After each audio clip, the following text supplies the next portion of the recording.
Bonjour à tous et bienvenue dans cette nouvelle vidéo. Aujourd'hui on va parler des sorties livresques de mars 2020 qui m'intéressent.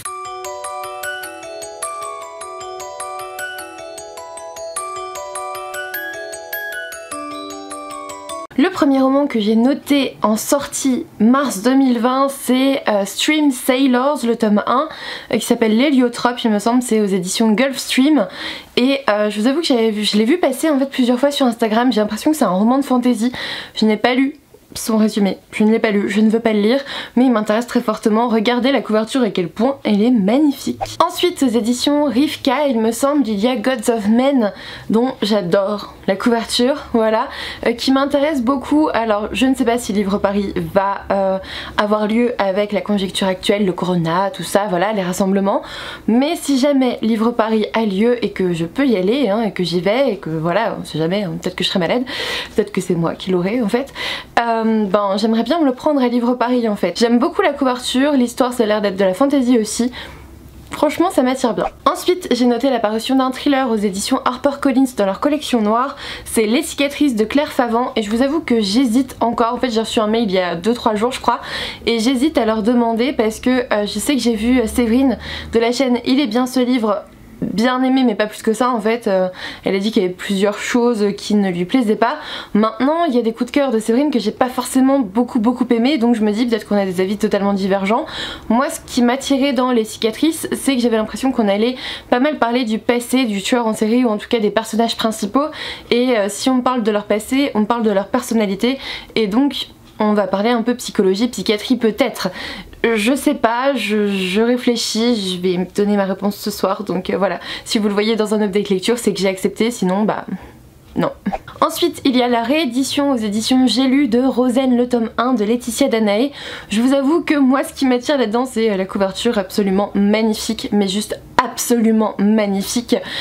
J'avais vu évidemment Laetitia Danae sortir avec une autre saga pour le coup aux éditions Snag il me semble, mais là Rosen je l'avais vu aussi sorti mais voilà il m'attirait pas plus que ça, mais là il paraît chez J'ai lu avec une couverture trop belle donc est-ce que je vais me laisser tenter? Je ne sais pas. Ensuite, un autre thriller, j'ai noté la sortie de Chez nous. C'est de Louise Candley chez sa sœur aux éditions Sonatine, il me semble. Dans cette histoire, de ce que j'ai compris, on va suivre une femme qui s'est séparée de son mari.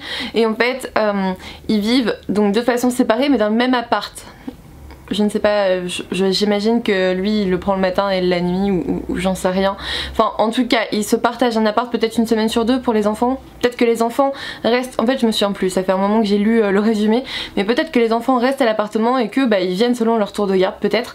Et bref il y a un jour où la femme rentre chez elle et il y a un autre couple en fait qui leur dit non j'ai acheté l'appartement, il n'est plus à toi. Mais où est sa famille en fait? Donc voilà, ça m'a tiré pas mal. Je sais pas si j'ai bien compris le résumé, hein, peut-être que c'est pas du tout ça, mais en tout cas moi il m'a tiré pas mal. Ensuite je l'ai déjà reçu aux éditions L'Archipel. Il y a aussi la sortie de Siège 7A, c'est le petit dernier de Sébastien Fitzek. J'avais bien aimé l'an dernier, c'était Le colis, c'était pas mal, c'était avec une psychiatre et là aussi on va être sur un vol de nuit de Buenos Aires. Non, Buenos Aires, pourquoi je le dis comme ça? Buenos Aires à Berlin. Et on va avoir une passagère fragile psychologiquement et un psychiatre contraint de la manipuler afin de provoquer le crash de l'appareil. Quoi? J'attends de voir ce que ça donne. Il est assez court, hein, il fait... assez court, non, il fait 370 pages donc ça va, il fait juste plus petit. Je vous en parle très vite en update lecture. Ensuite aux éditions Cherche Midi, j'ai noté la parution de Mamma Maria de Serena Giuliano. C'est l'auteur de Ciao Bella. J'ai Ciao Bella dans ma pile à lire. Je l'ai toujours pas lu depuis l'an dernier, voilà. Je l'avais vu pas mal à Livre Paris, hein. Je l'avais acheté après par contre, je l'avais trouvé d'occasion je crois. Mais voilà, il y a son nouveau roman qui paraît. Je pense que je me le prendrai pas tout de suite, je pense que je veux lire d'abord son premier roman pour voir si le style et si l'auteur, enfin si ça passe quoi, et si ça passe écoutez on se prendra son dernier roman, mais voilà ça m'intéressait parce que c'est une auteure que je suis sur Instagram et dont j'aime beaucoup l'humour donc à voir. Ensuite aux éditions Seuil j'ai noté la parution du thriller, ouais pas mal de thrillers du coup dans cette vidéo, L'homme au murmure de Alex North. Je ne sais plus grand chose de ce roman, tout ce que je sais c'est qu'on a un petit garçon qui entend des murmures en passant une porte je sais pas quoi. J'ai décidé de ne plus lire le résumé parce que je l'ai lu il y a quelques temps quand j'avais vu certains youtubeurs le recevoir. je sais qu'il m'attire, je sais qu'il a été lu par certains, qu'il a été bien apprécié, donc je me dis pourquoi pas. Après j'ai déjà beaucoup de thrillers à lire dans ma pile à lire, donc en même temps je vais pas forcément me précipiter dessus maintenant. Ensuite les éditions Mazarine, alors là il y en a un franchement j'ai trop envie de le découvrir, mais c'est vraiment... Enfin, ça a l'air très très bien au niveau de l'histoire, mais ça a l'air de faire pour moi peur, je sais pas, on verra bien. Et ça s'appelle La Chaîne, c'est écrit par Adrienne McKinty, et en gros l'histoire c'est que vous avez des parents dont l'enfant est enlevé, et s'ils veulent le revoir vivant, s'ils veulent qu'il soit relâché, ils doivent eux aussi enlever un enfant. Voilà, c'est une chaîne d'enlèvement. Et en gros, une fois que le couple dont ils ont enlevé l'enfant enlèvent eux aussi un enfant, bah leur propre enfant est relâché. Je sais pas si vous comprenez parce que ça fait beaucoup d'enfants dans l'histoire, mais c'est horrible, c'est atroce et j'ai trop envie de le découvrir. Franchement, il me fait trop envie celui-là, plus que tous les autres thrillers dont je vous ai parlé. Ensuite, aux éditions Brajlon, dans leur collection Big Bang, j'ai noté la parution des Faucons de Rêvera, le tome 3 de Melissa Caruso, vous le savez peut-être, mais le tome 1 a été un coup de cœur pour moi. Le tome 2 il est là, je sais pas si vous le verrez, il est ici, là, juste derrière moi. Je l'ai pas encore lu. Je l'ai pas encore lu, mais vu qu'il y a le tome 3 qui va sortir en mars, bah je vais pouvoir lire le tome 2, vous voyez ce que je veux dire. Donc je vais mettre le tome 2 dans ma pile à lire de mars et le tome 3 bah, soit fin mars soit en avril, comme ça au moins ça sera réglé. Ensuite aux éditions Hugo Roman, j'ai noté le dernier roman de Brittany C. Cherry. On connaît déjà bien chez cette maison d'édition et c'est Eleanor and Gray. Alors là je me souviens plus trop de l'histoire, je vous avoue. Ah si, je crois qu'il y a Eleanor donc, et Grayson qui étaient amoureux lorsqu'ils étaient je sais plus adolescents ou jeunes adultes. Voilà, c'était une relation fusionnelle je sais pas quoi, ils ont rompu et puis Eleanor elle va se retrouver évidemment à retrouver Grayson ou Gray. Je sais plus son nom complet, bon bref, vu que le titre c'est Grey, on va l'appeler Grey, comme Monsieur Grey, ça peut porter à confusion. Grey, alors qu'il a des enfants je crois, et bref ils vont se redécouvrir, et moi ça me faisait assez envie. Je vous avoue que ça me faisait assez envie, en plus j'entends beaucoup de bons échos sur Brittany C. Cherry, donc je me dis... pourquoi pas. Ensuite, toujours aux éditions Hugo, j'ai noté l'apparition de Ferme les yeux et fais un vœu. C'est écrit par Cécile Bergerac et je vous avoue qu'il me faisait sûrement même plus envie que Eleanor and Gray. Je pense que je vais en découvrir au moins l'un des deux, je ne sais pas, on verra bien.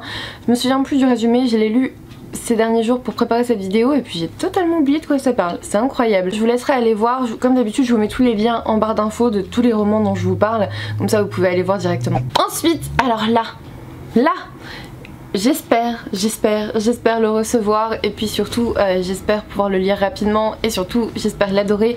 Il y a le petit dernier de Clarisse Sabar qui sort, c'est La femme au manteau violet. C'est toujours aux éditions Charleston et je pense que vous le savez mais c'est l'une de mes auteurs favorites.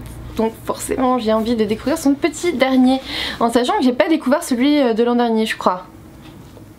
En fait j'aime tellement cet auteur que j'ai pas envie d'avoir lu tous ses romans et d'attendre le prochain. Ça me saoule parce que en garder toujours un sous le coude c'est me dire voilà s'il y a une période difficile ben t'as un Clarisse Sabar à te mettre sous la dent. Donc à voir, dans tous les cas je vais découvrir celui-ci. J'ai l'impression que c'est un roman peut-être un peu plus personnel parce que j'ai vu quelques éléments dans le résumé alors il y a quelques mois quand j'ai dû le demander dans le catalogue et bah écoutez c'est du Clarisse Sabar donc on en parlera forcément sur cette chaîne. Ensuite il y a aussi la sortie du dernier Sophie Henrionnet, donc c'est Sur les balcons du ciel que j'ai reçu des éditions du Rocher. À voir un petit peu ce que ça donne, je ne sais pas très bien. On va suivre Vadim qui est un adolescent qui cherche encore à faire le deuil de son père lorsqu'il perd son amie Valentine. Ça fait beaucoup de décès hein, d'un seul coup, hein, je trouve. D'un seul coup évidemment il va s'isoler, il va pas retourner au collège, il va rester cloîtré chez lui, mais la plupart du temps il va aussi s'échapper sur les toits de son immeuble pour trouver une issue à sa mélancolie. Alors à voir comment elle traite la dépression, la dépression réactionnelle à ce deuil, à voir comment elle traite le deuil, à voir comment elle traite l'isolement, la mélancolie, tout ça. À voir, vraiment, surtout il est très court, il fait 200 pages donc j'attends de voir, je vous en parlerai au moment de sa sortie. Ensuite aux éditions Pocket Jeunesse j'ai noté la sortie de Merciful Crows, le tome 1 de Margaret Owen. Je vous avoue que j'ai lu que le début du résumé et je me suis dit que de toute façon c'était un roman Pocket Jeunesse que j'avais très envie de découvrir, donc je le découvrirai qu'on soit certain, je me l'achèterai en mars, on en parlera en update lecture. Et puis aux éditions Hugo dans leur collection thriller j'ai noté la sortie de Survivre, c'est de Vincent oui ou quelque chose comme ça, j'ai oublié son nom de famille, je suis navrée. Et en fait dans ce roman j'ai eu l'impression qu'il y avait une sorte de télé-réalité où il fallait survivre, sauf que tout va forcément pas se passer comme prévu et bref moi ça me faisait un petit peu de l'œil, donc voilà, c'est pour ça que je l'ai noté dans cette liste. C'est tout pour les parutions de mars 2020 qui m'intéressent, vous voyez il y en a beaucoup. Évidemment je ne les achèterai pas toutes, je ne les recevrai pas toutes non plus, mais voilà un petit peu ce que j'ai repéré au niveau sortie. N'hésitez pas à me dire en commentaire si certaines de ces sorties à venir vous intéressent, si vous attendez d'autres livres à côté desquels je suis passée, ça me ferait super plaisir de le savoir aussi parce que peut-être que vous allez vous aussi m'inciter à acheter d'autres romans que ceux-là. Je n'ai pas noté les mangas BD qui m'intéressent parce que clairement sinon on n'aurait pas terminé cette vidéo en si peu de temps, hein. Clairement j'ai pas envie de prendre 20 minutes pour ce genre de vidéo, ça m'intéresse pas. Donc écoutez, les mangas BD moi je vais les acheter de toute façon, donc je vous les montrerai à la fois sur Instagram et en book haul. N'hésitez pas à me laisser un petit pouce bleu, à vous abonner si ça n'est toujours pas fait, et puis moi je vous dis à bientôt pour une nouvelle vidéo.